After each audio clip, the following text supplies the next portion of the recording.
Tonight on Florida's new election law, Governor DeSantis says it will make our elections more secure. Critics say it makes voting harder for minorities, elderly people, and those with disabilities. So the new law reduces how long ballot drop boxes are available. They can only be used during early voting hours, except for boxes at supervisors' offices. Now, Florida residents must apply for a mail-in ballot every 2 years instead of 4, and the law requires voters to provide a form of ID to get a mail-in ballot, either a driver's license, state ID, or the last 4 digits of your social. And now you cannot turn in more than 2 mail-in ballots for other people if they're not in your immediate family. Joining us today is the former Duval County Supervisor of Elections, Holland. Thank you so much for joining us. I guess the first question is, why is this so controversial, and why were there lawsuits filed immediately upon this being signed? Some will be interested in the outcome of the lawsuits, but it's political gamemanship. I mean, obviously, we've got a divided House and parties that are wanting to throw darts at each other. So this is more about gamemanship. When you really go through the bill, and there's at least 25 or 26 changes, they are not really that controversial.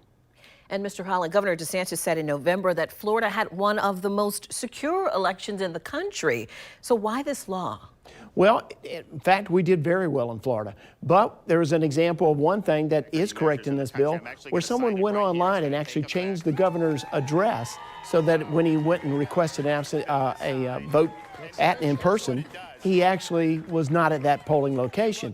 This now changes that, where you can't just have your birthday, you also have to have either your social or driver's license. So it did need some more security, and I think it helps.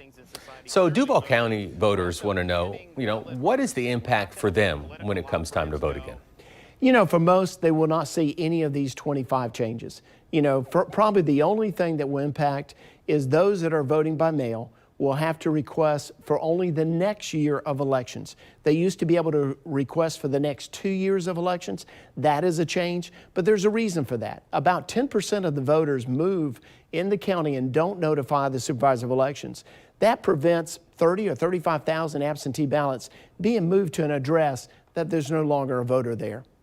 And do you believe this will create more election security, the feeling of such for voters? I think if it really gets out to what is exactly changing and people see that it does impact the security and transparency of the election, it really allows for more oversight and prevents also election officials from changing election laws and only let the legislature change those laws.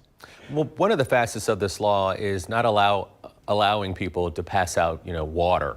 Do you think that would have an impact on Duval County voters when we're talking about seasonal elections, possibly those in the summer versus those in the wintertime? Well, what it did call out also is that the election officials and their volunteers, nonpartisan volunteers, can pass out water. What it's saying is within that 150 feet of non-interference, that zone that you can't come in there and interfere with voters, that no one's going to come in there. Because the reality is, as much as people want to help, sometimes they're coming in there saying, listen, this is the candidate giving you this water.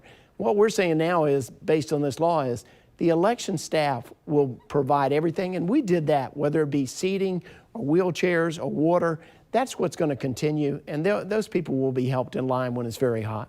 And of the many changes, is there one thing in particular you think the public is overlooking about this? I don't know so much overlooking, but if there's a change I would say maybe too far over the top, is now Supervisor of Elections can be fined up to $25,000. For example, if they don't staff an elections person at a drop box. That's probably a little bit over the top. I mean, they really were trying to get their message across.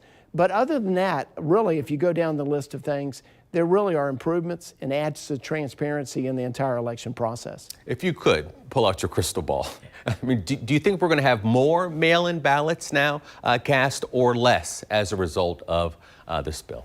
Well, due to the dynamics of COVID, obviously people took advantage. They didn't want to go in person. They were concerned about that. I think you'll see it drop a little bit. I think because of that, some people love to go election day and vote. I think that will go back to that nature. But also politically, one party saw it very advantageous and really started using it. Democrats did. So I think they'll see that as a plus and try to continue promoting that. So, but overall, I think because of COVID, as we diminish from that, I think you'll see more people wanting to go back to their polls and see their poll workers. Yeah. Mr. Holland, we certainly do appreciate your insight and information and your experience working with Duval County Supervisor of Elections. Thank you y'all for for being having with me. us here.